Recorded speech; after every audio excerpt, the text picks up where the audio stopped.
We went, we had a luau and stuff like that. We went to Hilo, we saw the sunrise, some good time. And not as expensive, not as expensive. And they have a Costco there and everything. I was like, what? Got me a hot dog, because I'm cheap. You know what I'm saying? I'm just saying. Don't act like you ain't hood. Don't act. I did go to Costco. See, you would. Yeah, well, I had an Airbnb. That's why we went Airbnb, because we know what, we have kitchenettes. Right. So you know what, we stock up. You have to. So my thing's like this. When I go abroad, even when I just went to Vancouver not too long ago. I know where the Walmart is. I know where the Costco is. I know it's like that. Now I go to international markets, so I don't go to like a regular. I don't know. What's it called? Regular stores you have. I go to an international market because I like international food. And I'm like this, because my thing is like, like me, I grew up in Brooklyn. So I like, Haitian peas and rice. I like, Dominican. I like everything.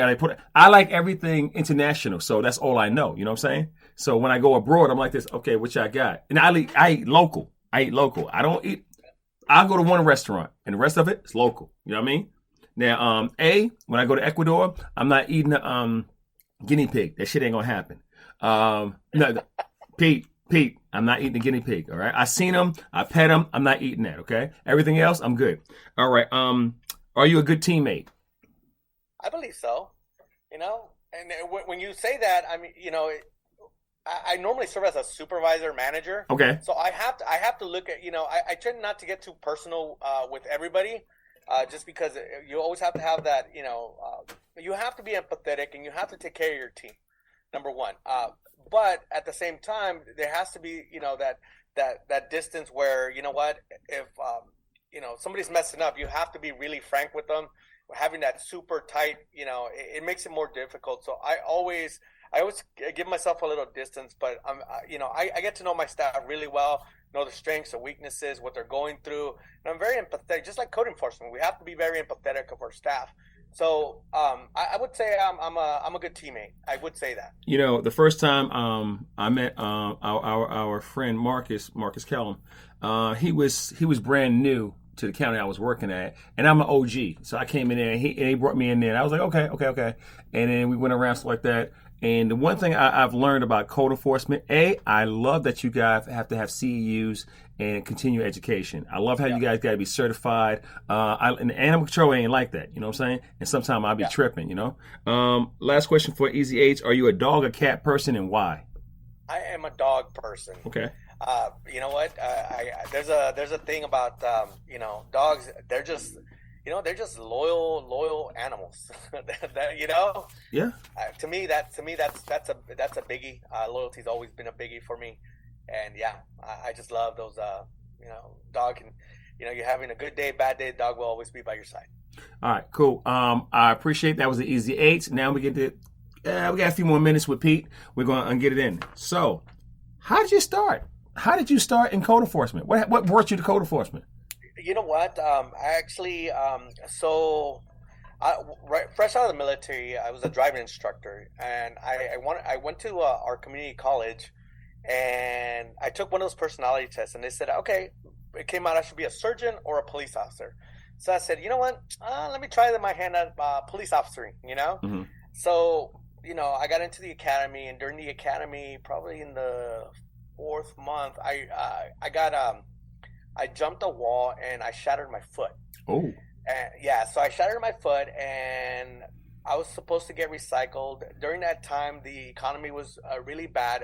Previous to that, they hadn't hired in the city of Long Beach for about 3 years. Mm-hmm. So out of maybe like 5,000 people that applied, they picked 85 of us. Mm-hmm. So, and for me, it was very devastating. They put me on a recycle list, and I ended up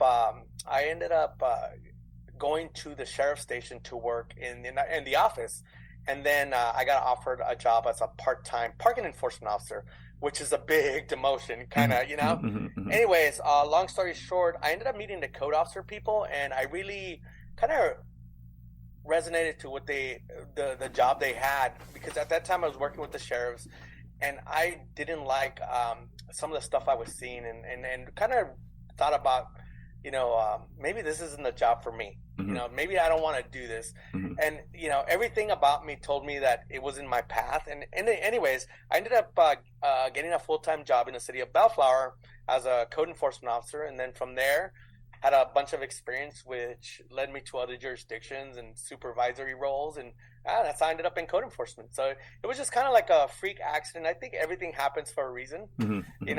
I think at that time I wasn't ready to be a police officer because my heart wasn't in serving the public. It was actually about the title and the image, and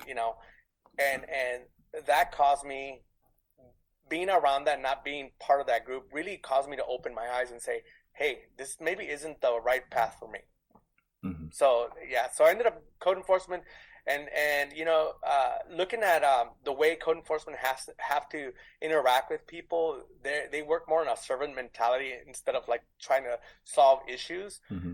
They're more like, okay, this happened. Why did you do this? Like somebody living in a garage. Mm-hmm. It's not, nobody wants to live in a garage. Mm-hmm. It's just sometimes, they're kind of forced to because of economic means or, lack of space. Or, people do things for certain reasons. And for you, it's for me to educate them saying, hey, maybe that wasn't what you, maybe that wasn't the right course of action. This is what you legally can do, or these are the alternatives and the options, and help them get there. That way they're not in trouble with the city and stuff. I always say in one of my mantras, I say, I need to trademark this shit. I will always, educate you, investigate you, and eliminate you. Okay. I'm dead serious. When I come out, I'm like, okay, why am I here? What course of action do I need to do? I'm like, right? Yep. At the same time, I'm like this, okay, I have to be human and be open because I can be robotic. You know what I'm saying? And I have to actually write a course right now on how to deliver bad news. Pete, I'm a Death Stalker. I am a Dark Vader, right? I'm like this. Your mother died. But that's me, okay? But I can't say that. I'm like this. Ma'am, I'm sorry. I heard, you had some bad news.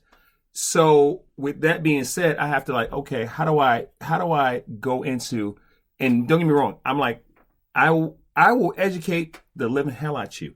I will give you anything and everything and write it down, highlight it, stuff like that. I have met in the South, I have met several people who can't read. That is a challenge, okay? That is a challenge. They can hear you real good and they have attention skill. They can remember everything because they can't read. But brother, when you try to point something out, they're like, that's some nice handwriting. I don't know what it says. So you have to come at them without making them feel like they can't read. You know what I'm saying? Sure. And then I have to investigate to see how bad the problem is. Is this a warning? Is this a citation?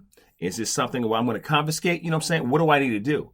And then am I going to come back? Am I going to go to court? What's going to happen? And like now, I'm such a nice guy now. Oh my God, Pete, you would love me, okay? People get in line to hire me because they're like this. We love you. I'm like, you don't know the old me. They think I'm this nice person here. They're like, you don't know where I was. You don't know the Sith Lord that I really am, okay? So what I try to tell them, I come out there, I'm like this, okay? And I'm always like, okay, where are we going? How do I get to end? And what's the good part? Because it's a work thing. When you go out there, I'm community-based. I'm a steward for my community. I always say it. I'm a steward for my community. A lot of people don't get it. And I say it in my classes where I teach police officers. Most police officers do not live where they serve. Mm-hmm. They live somewhere else. So there's no, I care about the community. You feel me? Sure. And then there's a gap where I lived where I worked. My son, when he became a cop, he lived where he worked and he arrested several of his classmates. Ain't that crazy? It is crazy. And then my jurisdiction, Kevin, I lived and I worked in the same place. So I saw these people at the local store. Mm-hmm. Yes, so I get it. And then my thing is like this. I don't know if you have what names grocery stores do you have out there? You have a Giant, a Kroger. What do you have out there? No, we have a Ralph's. We had Ralph's, Vaughn's. Okay. So. Now I heard of Ralph's before. I heard it in a rap video. I heard, but like with over here back in the East Coast, it's like I'm going to a neighborhood grocery store, Kroger's like that, and I see this chick looking at me, mugging me while I'm in my car. I'm with my family. She like this. You remember me? You remember me? Pete, I'm like, I really don't remember her. I'm like this. She like this. You wrote me this ticket. I'm like, yo, do not get the pimp hand, okay? I'm doing my best, Pete, okay? Pete, I'm like this. Hey, raise up, son. Know what I mean? Because I ain't trying to go Brooklyn on her, right? But I'm like this. I'm like, hey, sorry that happened to you. I'm with my family. You need to go talk to somebody else, all right? Dude. And because it's hard living in the hood and doing what you do in the hood. You know what I'm saying? Yeah. And a lot of people don't understand that. All right. Well, you know what, Kevin? One thing I learned is, most people don't remember you.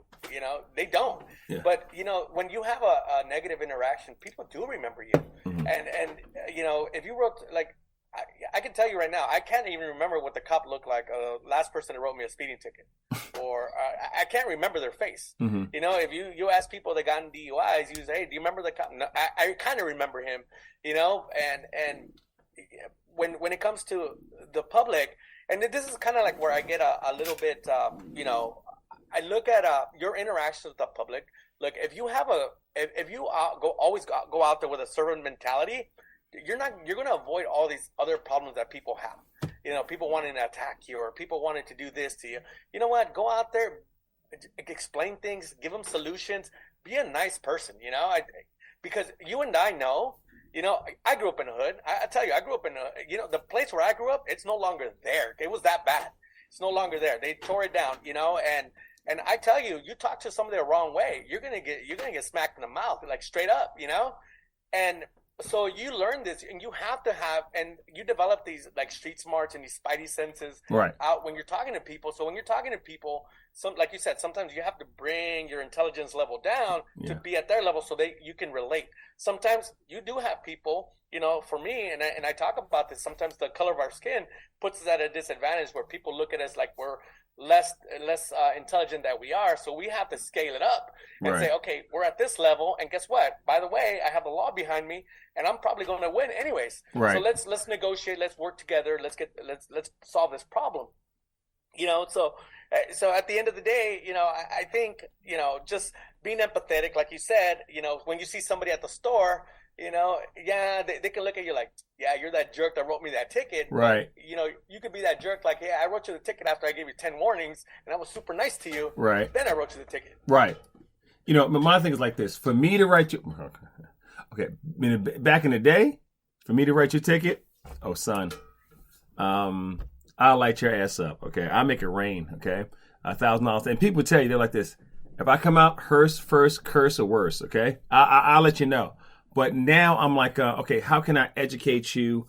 What's the best way I can go about this? And how can we meet together and work this out? And if you have a positive experience, no matter if I came out there to regulate, you might tell a friend or something like that, yo, man, I was having a bad day. Guy came out here and everything, but he was real cool. That's what I want. You know what I'm saying? But he was real cool. And I was like this. Because when I go out now, I'm like this. Hey, I don't know who called. I know who called.